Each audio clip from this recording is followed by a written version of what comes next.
So I told them, why the hell you want to take up somebody's job and restrict your future to that only, being a salaried employee. So we are now doing a secondary research on that, because they can make maybe from 10 kilograms, if you put on a table or in the lab, they can get maybe 10 grams out of that. 10 grams, who can sell it there? We got to scale it up. So scaling up needs money. So I got BASF to fund for the next level. So one side is ready, which will be getting over by the end of this year. We'll have a plan started. So I'm already getting the venture capitalists ready for putting the money for this particular people. They'll get certificate. So I'm dreaming that the guys will create a pectin factory in India, which we are importing currently. So there are multiple things that we're trying for.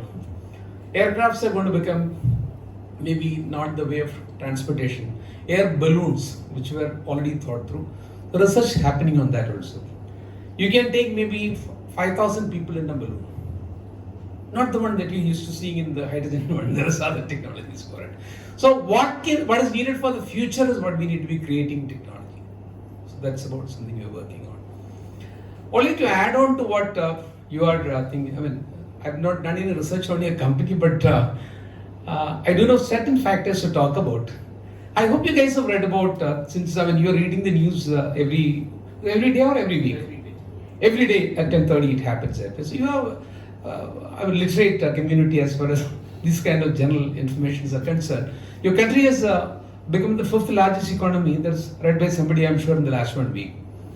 Our current size of the economy is approximately $3.75 to $3.8 trillion. It may get corrected the next 3 months, but it will be upwards only. For a population of 1.4 billion, official population, so it must be equivalent to maybe a $2,500 per person. And of course, there is a purchasing power parity. If you were to compare with the rest of the world, it would be equivalent to maybe around $6,000 equivalent in the global. That's average only.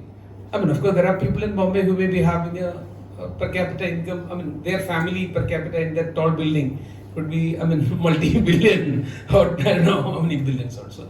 But there are many who don't have any income also in the country. But our theory of average is being spoken about. Just to give you the advanced world, developed world today, is something like equivalent to $60,000. Our second saw 6,000. Advanced world, G7 countries.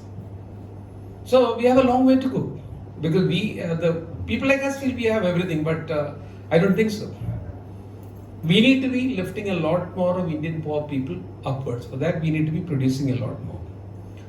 But the role that you guys play, the logistics portion, inward, outward, in between, put together. End to end it is logistics. Right from raw material getting into the process to also reaching to the ultimate customer and anything in between put together. Average cost of that on a basis of a turnover is ranging between an 8% for the lowest to highest of maybe 15%. It's the range that goes for. Many people take it as a 10% when we do estimate for that. It's the cost that is incurred. If you're talking about a 3.8 trillion economy, so the logistics area will be consuming how much? Any approximation? $380 billion will be spent in your country every year related to the area of business that you are in. You know, to multiply that by 80, so you can, because how many lakhs of crores? 1 billion is 8,000 crores.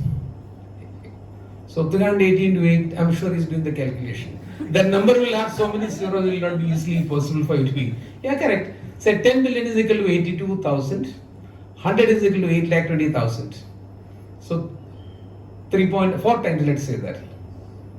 So it is equivalent to 320 lakh crore rupees is a kind of business possibility. I have never asked him how much are you doing, and nor am I going to ask you people. So that is the size of the market available for you if you're doing domestic only. And nobody stops you from doing anything internationally. I remember in Thermax when we had a 28% market share for average. There were some products where we had 65% market share. So I realized that if I have to be taking a higher market share beyond that one, then my margins will come down. But then I'll be taking the orders which are going at the price of my nearest competitor who's maybe 8% cheaper than me. If I have to give the same service and same equipment, then my profits will come down. The size will go up, but which will have some improvement, marginal cost improvement. So if I were to go any further, I have to be compromising on my margins. So that is where we decided that we'll go international. So one of the strategies when we were growing was that we were less than 10% in the international business. So we first kept a target of reaching 20, then 30. When I left, we were almost 37%. So we could maintain our margin or improve our margin and go internationally. So why I spoke about this is that if you have to go international, Pratap, I think, I don't know, the numbers will be more than the GDP of many countries, including India in any case.